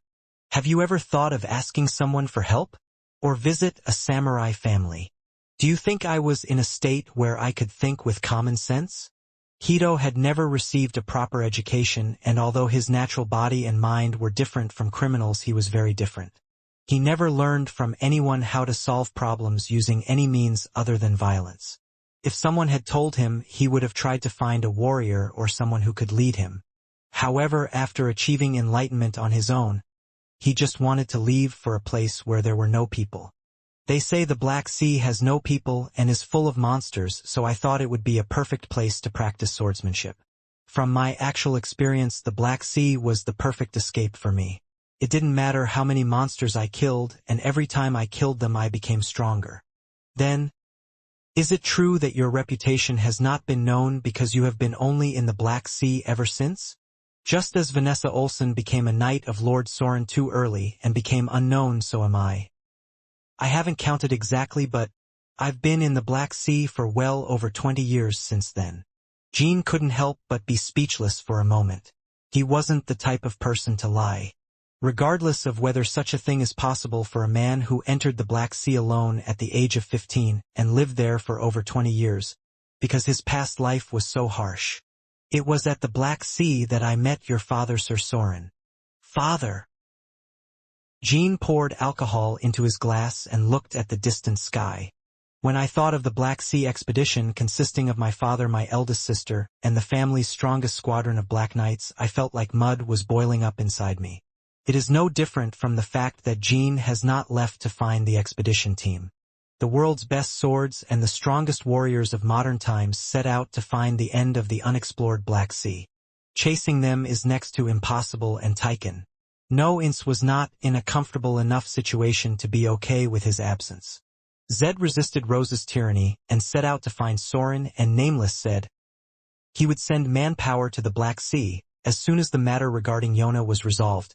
Jean had a hunch that the only way for news of the expedition to be transmitted through royalties would be if a member of the expedition returned in person. The day we first met in the Soda Desert, I got the feeling that you respected my father. It's respect. It's not wrong. If I have to correct you, it's closer to reverence. Have you ever been defeated by your father in the Black Sea? Hito burst out laughing. You are stating the obvious. Is there anyone who can stand up to Soren and not be defeated? When I first saw Lord Chiron, I couldn't even separate a single sword from him. How long has it been since we entered the Black Sea? It was about 10 years ago. During those 10 years I had to fight not only with monsters but also with countless other warriors who came to the Black Sea like me. I chose the Black Sea as my refuge, but there were more warriors who came to train than I expected. I've met more than 500. 500? Were there that many warriors who chose the Black Sea as their training ground? There's nothing better than a closed training center. Moreover, I only found out about this after leaving the Black Sea. At that time the world had a strong perception that the Black Sea was the land of Soren. Since his youth, Soren often left the Garden of Swords and visited the Black Sea. The fact that he actually created a map of the Black Sea with his knights is still a top secret, but everyone in the world knows that he trained there for a long time. So to speak, in your time, no one challenged Lord Soren. But those times were different. Not only the Lord of the Royal Palace and the Lord of the Sword Emperor, but also the warriors and magicians of each power, and even the masters of the world were all eager to mix swords with Soren. As the story of the previous era began, Jean suddenly became conscious of Hito's age. Although his crazy muscles were obscured, he was about the same age as Soren. It was a romantic era. I guess that's what a warrior of this era would say. However, those who directly challenged Lord Soren will not find romance anywhere in those days. The achievements that he devoted his entire life to were not even worth mentioning in front of Soren. Many giants were reduced to dust in the Black Sea by Soren's sword. Those who were famous and those who were not known but were at a higher level than them. Most of the challengers didn't even make it into a fight, and those who could have had a meaningful fight either fell into despair or disappeared. Among them, the ones who survived until the end and looked for an opportunity were the ones like the head of the family or the queen of the Queen Jiamwangxiangju. I think it would be good to have a drink for Jiamwangxiangju. The two men raised their glasses to the sky and emptied them. You will be included in that. Only later did I realize that I was standing in the middle of that turbulent time. At the time I had no idea about the situation outside, and I didn't know that the world's best sword existed in my refuge. The reason I learned Soren's name is because sometimes warriors who visited the Black Sea saw me and mistook me for him. You as the father? Although many challengers came, the Black Sea is infinitely wide. Moreover, the terrain changes frequently, so those who meet Soren are lucky. There were many cases where people searched for Soren for a long time and ended up dying in the Black Sea. Because I couldn't find my way back. I guess so. You've probably never been to the Black Sea alone. If you walk alone in that dark land, you will usually go crazy. The challengers wandered the Black Sea and drew their swords whenever they encountered anything. It didn't matter whether it was a human or a monster. However, I was quite strong among those who visited the Black Sea at the time, so I was mistaken for Soren. Was there anyone among them who defeated you? There was none. It's probably because I didn't encounter the Lord of the Big Palace or the Lord of the Sword Emperor. At that time, I was obviously weaker than them. Although Hito was said to be a gift from heaven, all of Hito's achievements were purely self-taught. Even though the conditions of special martial arts are the same, they are bound to be weaker than those who have acquired martial arts that have been passed down for generations. Hito knew that fact best by then. There were several times when he struggled against challengers with extremely weak bodies. The swordsmanship used by Hito at the time was wild and destructive but lacked depth. However, among those who were not challengers, there were those who overwhelmingly pushed me to the brink of death. I think they are the knights of my father, the former Black Knight. The first is Sir Vanessa. That's right. In the meantime, I happened to meet and duel with people who were trying to challenge Lord Soren, but Vanessa came to me with a purpose. The sin of impersonating the head of the family is a serious one, whether intentional or not. What are you? However, if you have a better use than that, you will be able to live to see the head of the family at least once. What kind of bullshit are you talking about? Jin's eyes widened as Hito explained the conversation he had with Vanessa. I guess my father was trying to recruit you, Tower Keeper. Lord Vanessa would have checked your skills, and if we could speak to each other, would have taken you to your father. I guess so. Although unknown to the public, Hito had a reputation in the Black Sea that was enough to attract Soren's attention. It was truly an unusual case. Moreover, if he had been recruited at that time, Hito would have become the Black Knight of Runkendal instead of Zippel's butler. I lost to Vanessa before I could last even 10 minutes. It was my first time experiencing such a shock. For some reason, I feel like my shoulders are shrugging. And he ran away like a dog. They show all kinds of obscene behavior, like monsters running away from me. I can't quite imagine you doing that. Think again. What would it have been like for a person who had never been educated and had never left the Black Sea since he was 15? Then I was able to draw it without difficulty. It looks like he's in a beast or monster-like state. The Hito of today, who always wore a wrinkle-free shirt and suit and spoke politely, and the Hito of those days were completely different people. I ran away screaming. I threw everything I could get my hands on and even peed on it. I didn't even think it was embarrassing. I just thought I had to survive. What happened next? The escape was successful because I knew the Black Sea a little better than Vanessa. I hid and focused on recovery, but the emotions I felt for the first time in my life tormented me. Humiliation and defeat. It was only then that I first realized that ordinary feeling. With a desire for revenge. From that day on, Hito devoted himself to training to beat Vanessa. In fact, survival in the Black Sea itself is training, so although my life did not change in particular, I did have a goal. A few more years passed as I searched deeper areas than usual to find stronger monsters and fought challengers who wandered there. The sword I called Veil. Hito paused for a moment. That was not the original name of the long sword he called Veil. The real Veil, now a member of Sandra's family, called the sword Shakan. Hito did not retrieve Shakan from the Veil. It is a simple task that only requires Sandra to give a single command, but without Shakan, Veil cannot exert its proper power. That's what I got during that time. The one who possessed Shakan was a demon that used the power of chaos. I don't know why he had the sword of the old Runkendal teen knight. Why don't you ask Bale directly? Please wait a moment. We're out of alcohol. Jean went back to the restaurant and brought some new drinks. They say it was lost during a battle with the old 10 knights in the Black Sea before it was sealed. Losing the sword was crucial to sealing it. The monster shown was probably acquired by chance. Gulp. The glass was filled again. I never thought I would suddenly hear stories like this. I will definitely make you a new sword to your liking. My third sister will soon bring a great blacksmith from Hupister. He is a person named Vin Branch. This is my first time hearing this name. You can look forward to it, as it is the incarnation of Pecan Minche. So after you got the sword, did you challenge Lord Vanessa again? I tried again, but I couldn't win, even though she has stronger powers than Vanessa. After that, after fighting 3 more times, I only won once. It took about a year each time I visited to meet him, so I followed Soren and his knights for several years and continued to attack them. Did you fight other knights besides Sir Vanessa? He would have fought almost every Black Knight in the Black Sea. But you managed to survive. I was able to survive because Lord Soren thought of me as a cute wild animal. Did you say it was a cute wild animal? In a terrible land filled with nothing but black, dark, desolate landscapes and monsters, I was a challenger who had no need to be polite. Soren always took seriously the humans who came to that land to challenge him, but I treated them like stray cats. Jean came up with the image of Hito and a stray cat at the same time, but of course he couldn't find any similarities. It's a stray cat. Is that possible?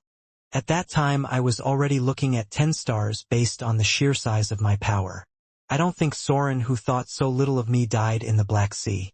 Besides, Moby Dick and the Black Knights of that time will all be together, so stop worrying about your father. Jin's eyes widened. Since the first time Shiren's story came out, Jean had been continuing the conversation in a slightly depressed state without realizing it.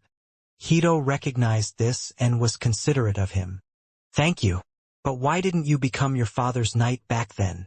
It's not that it didn't happen, it's that it couldn't be done. I think force was enough. Lord Soren really did not classify me as a human being, not just an expression.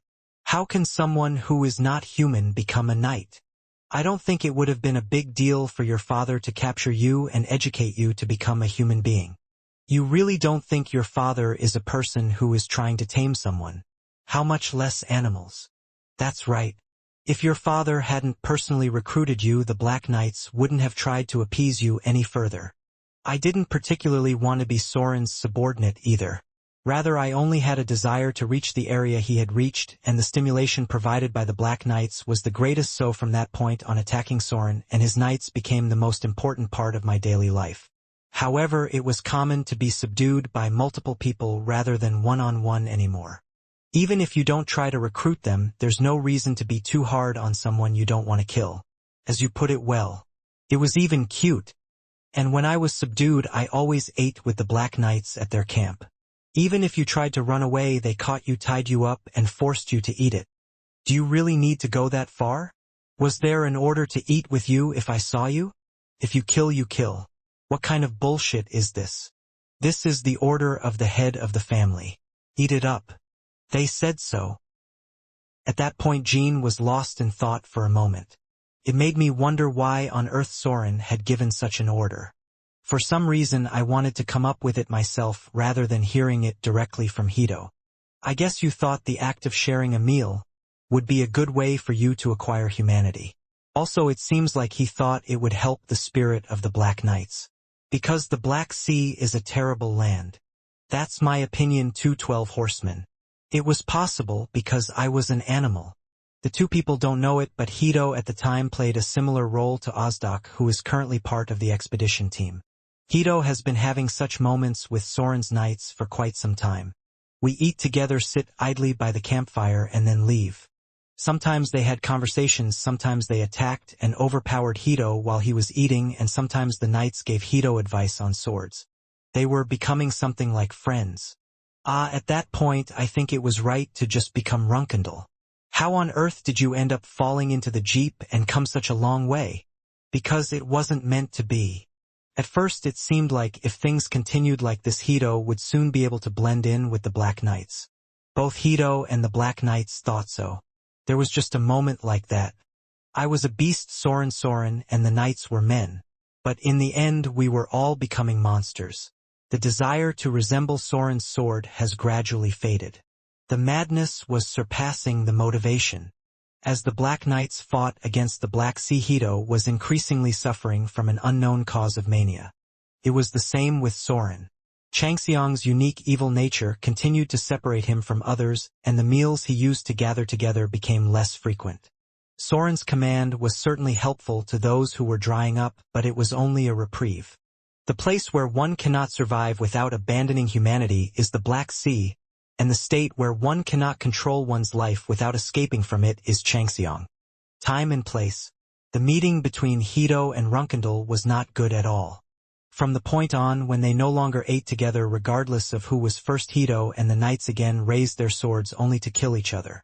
That's how Soren and the Black Knights became middle-aged. Every time we met we could see the empty traces of time on each other's faces, and it was like looking in a mirror. They must have felt the same way when they saw me. The past of Soren's, Runkendal, and Hito was much longer and more depressing than Jean thought. And I thought about challenging Lord Soren one last time. Looking at the flow of the story, I don't think it was due to fighting spirit or a desire to win. That's right. I was thinking of dying. Just as I learned shame and revenge through Vanessa, it was only at that age that I learned for the first time what it meant to be empty. That's what has always filled me. I just didn't know. Hito's eyes remained fixed on the sky. That void was the cause of Hito's madness. As soon as I realized that I had a crazy impulse, that there was no reason to live anymore. The past days of exploring the sword and just surviving were meaningless. Even though the knights turned into monsters, they had clear goals and loyalty, so they had no reason to give up on life, but not Hito. He was a man who really had nothing. I met Lord Soren again and drew my sword. Before, even if you pointed your sword at Soren, other knights dealt with him, but no one stepped forward. Instead, Soren chose Barasada. Just like when I silently cut down challengers in the past. At that time Hito's skills were only a few points lower than they are now. It was thanks to decades of training in the Black Sea combined with advice and frequent sparring with the Black Knights that his achievements exploded in earnest. However, the fight did not even take place at all. The theory of poetry, which is still an insurmountable wall, had already been completed a long time ago. I was so engrossed in the fight that when I came to my senses, Lord Soren was looking down at me as I fell. Kill me. If I said that, what do you think Lord Soren would have responded to me? Jean imagined Soren's thoughts again. Nothing came to mind, so I just told him the answer he would have given in the same situation. I think you may have asked why I didn't plan on going outside the Black Sea. Then Hito's eyes widened. Indeed. It's my son. Why are you still staying in the Black Sea? If you think about it, it was the first time I'd heard this question, even though I'd been tackling it for such a long time. Even the Black Knights didn't say that to me. It must have been the same reason you don't ask a wild animal why you live here. In other words, it was not until then that Soren tried to see Hito as a human being rather than an animal. Go out and live a human life. Don't chase us anymore. When I heard that, I felt like I was going crazy. How many times have they tried to tell me to kill him instead? Even though Soren and his knights suddenly left and tried to catch him, his already shattered body did not listen. They had a job to do and I didn't have one. Hito collapsed on the spot and remained still for 3 days. He couldn't move, but he hoped that the monsters would attack and eat him like usual. However, just as animals avoid the scent of wild beasts, the demons did not even approach Hito until he stood up again due to the energy of Soren remaining nearby. And I went out. He was exiled from the Black Sea by Lord Soren. Even though I didn't know the way back, I just walked around randomly and I already got paid. I was never attacked by monsters along the way. I even felt like they were following Soren's will. The royalties he left at the age of 15 and returned only when he was middle-aged were nothing short of hell for Hito. Because there was nowhere to go. 12 Horsemen. I kept saying that the Black Sea was a place of refuge. Exactly. People cannot grow at all in places of refuge. When I came back on royalties, nothing had changed since I was 15 and left for the Black Sea. Even though he became a near 10-star warrior, his insides were still the same as when he killed the orphanage director. The same situation as before going to the Black Sea continued. However, one thing that has changed is that there were no people who thoughtlessly looked down on Hito and attacked him. His body was similar to his current size. He had the appearance of a madman with wild hair, a huge long sword, and he had a unique empty and gloomy energy, so there was no need for him to get caught up in the arguments of the criminals. Also, except for a few times when Hito took a wrong turn, Hito never looked for places where there were no people. Most of the time all I did was stay in a place like a mountain or an uninhabited island in the ocean. Have you ever thought about visiting the Sword Garden? Because I became a ruined person. I guess you've never done that. Jean recalled that when he was expelled from his family before returning, he was just an outcast until he met Valeria. I guess that's possible. In that case, I think Zippel would have come to you first around that time. The tower keeper said he had been taking care of Sandra since she was very young. That's all I have time for. That's right. Suddenly the Midnight Sun came to visit me while I was on a deserted island. Why is the Midnight Sun calling you? It looks like some of the unfortunate challengers I killed in the Black Sea were Ziffel. I heard that one of them who survived and returned to the family made my presence known. From then on they were waiting for me to get out of the Black Sea. Even if it wasn't Hito in the first place, Zippel always had people planted near the Black Sea. Only then can we check the Runkendels coming and going from the Black Sea. It was almost inevitable that Hito would be noticed by them as he was making royalties and that he would be tracked down afterwards. Hito had been starving for several days, but he swept away the Midnight Sun without difficulty. However, there was nothing he could do about the ghosts that attacked him afterwards. Instead of dying, I was imprisoned. I thought that if I stayed like this one day they would stop trying to appease me and kill me, but I was already dead, only my body was alive. So all the conditions the family put forward were meaningless. Of course, Jeep did not kill Hito until the end. Losing a few Byakuya would have been nothing if only I could get an unaffiliated superhuman. Moreover, Ziffel was already researching mental manipulation at that time. If Hito was not captured in the end, it would be enough to use it after mental manipulation magic was developed. Hito was unaware of the plan, but he would not have acted differently if he had known. How on earth did Sandra move your heart when it was in that state? At those words, Hito turned around, leaned against the railing, and looked across the restaurant at Sandra. She was laughing even louder than before because she was so happy. 1 year at Draka's base. 1 year at the Tower of Stories. During the 2 years he was imprisoned, the heads of the family, including Kiliak, often tried to appease Hito in person, and aside from the formality of his imprisonment, Hito was treated almost like a distinguished guest. It was because Kiliak treated Hito like that. He wanted to turn Hito into Zippel's man without using mind manipulation as much as possible. No matter how much mental manipulation develops in the future, Hito's value will decrease the moment it is added. Of course, Hito did not respond to Kiliak's sincerity. Kiliak even released Hito's restraints so he could go back out. He even promised that he would not retaliate unless he went out and joined Runkendel, but Hito did not leave. They say they will give you freedom, but you don't even want that? Kiliak couldn't figure out what had caused Hito to despair so much. He also didn't know that the world outside was just a hell that he couldn't understand or mix with. Rather, Hito was perfectly adapted to the meaningless days spent in prison. Until then, there had been no better situation in his life. It's a shame. In the end, since you refused even this, you will now be moved to the experiment building. However, even there, if you change your mind at any time, you can ask the person in charge. You want to talk to me? In this way, Hito was transferred to Experiment Building 12, which existed near the Tower of the Midnight Sun in the Soda Desert.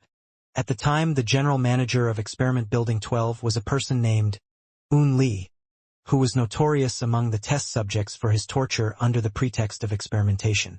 Hey, when you were at the Tower of Tales with Draka, it seemed like the god of royalties cared about you, but here I am the god. Unless he descends here himself. I'm a little worried about how to deal with you.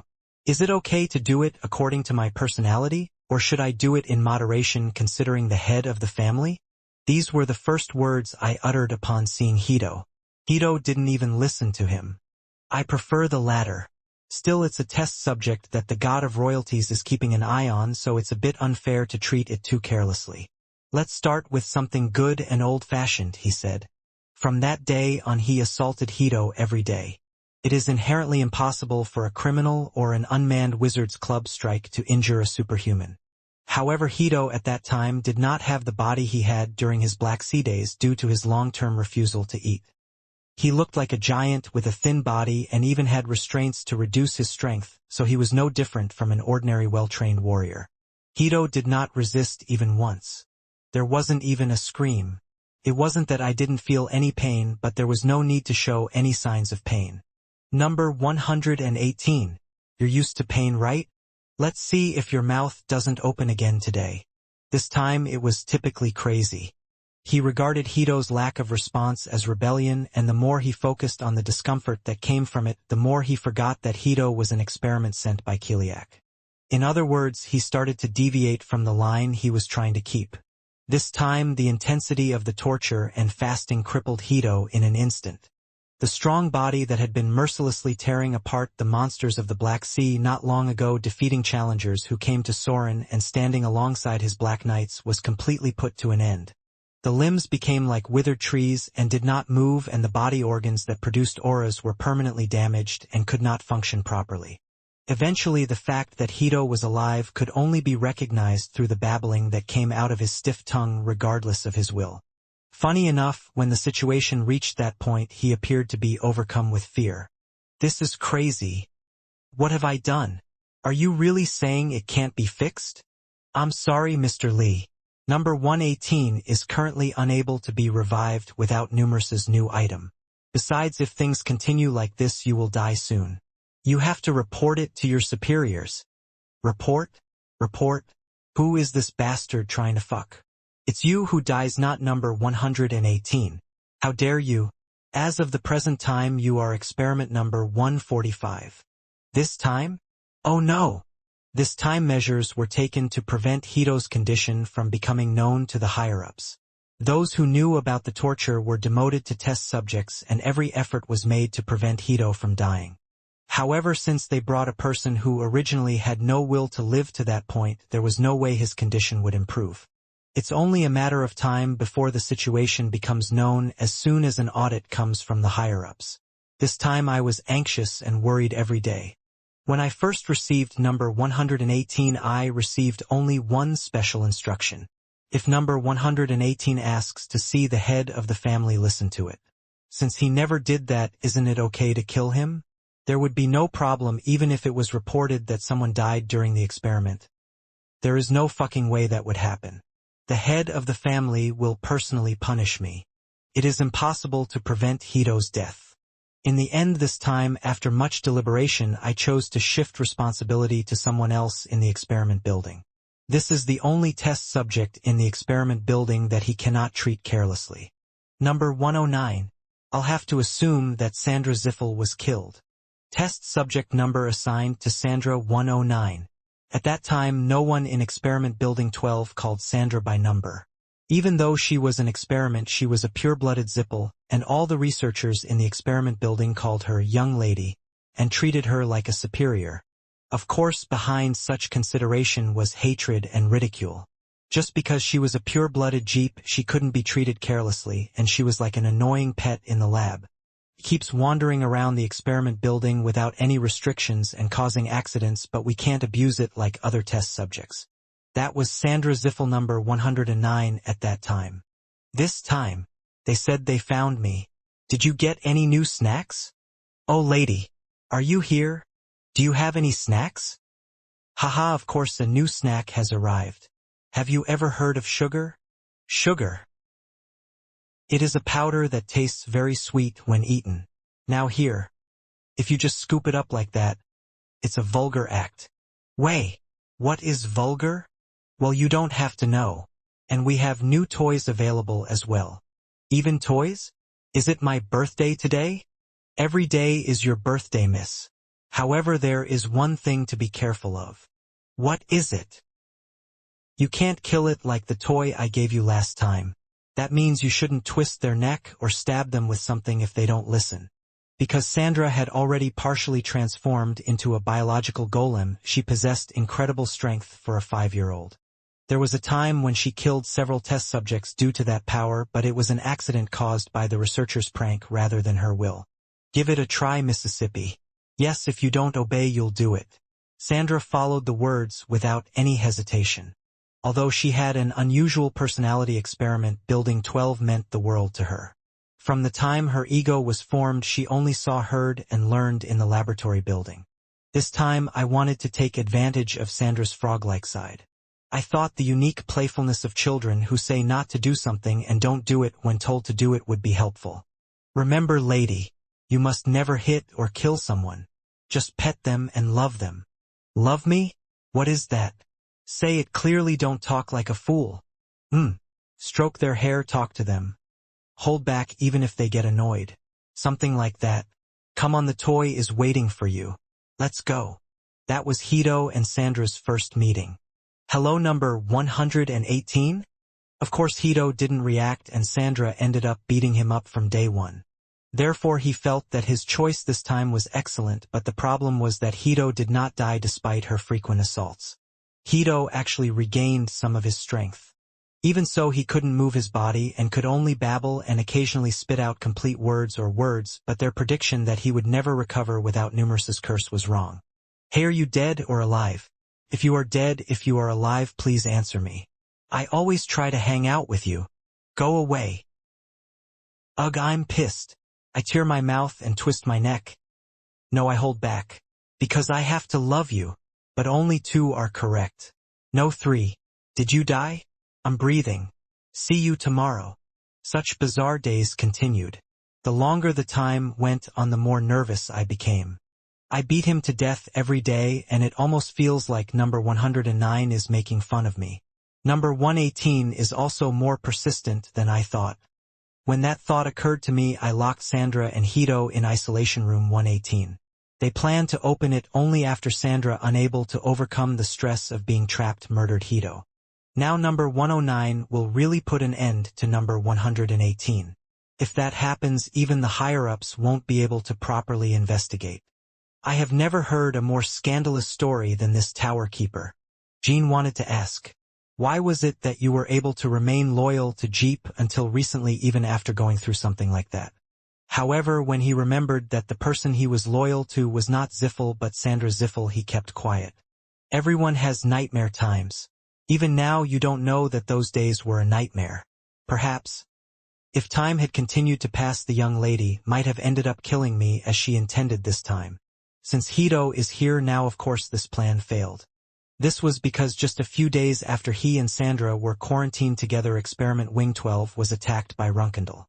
The person who attacked Experiment Building 12 at the time was your mother, a Black Panther. Rosa. On the day she attacked, Experiment Building 12 was completely destroyed. All data was discarded, and the researchers and wizards remaining in the experiment building were unable to even withstand her until support from the main unit arrived. At that time, the entire experimental building was shaking like crazy, as if it would collapse at any moment. Sandra screamed as she hugged the fallen Hito. He said he would protect me, so don't worry. I will protect you. That was the first story Hito heard since he was born. In his past life of going back and forth between orphanages, Black Sea dungeons, and laboratory buildings, he had never once heard such an obvious statement. Because his life was not taken for granted. I don't know what and how he is going to protect me, but Hito suddenly got the idea to live. That I would have to live the rest of my life for this strange girl. On that day, Hito escaped from the life of an animal and set foot on the path of humanity for the first time.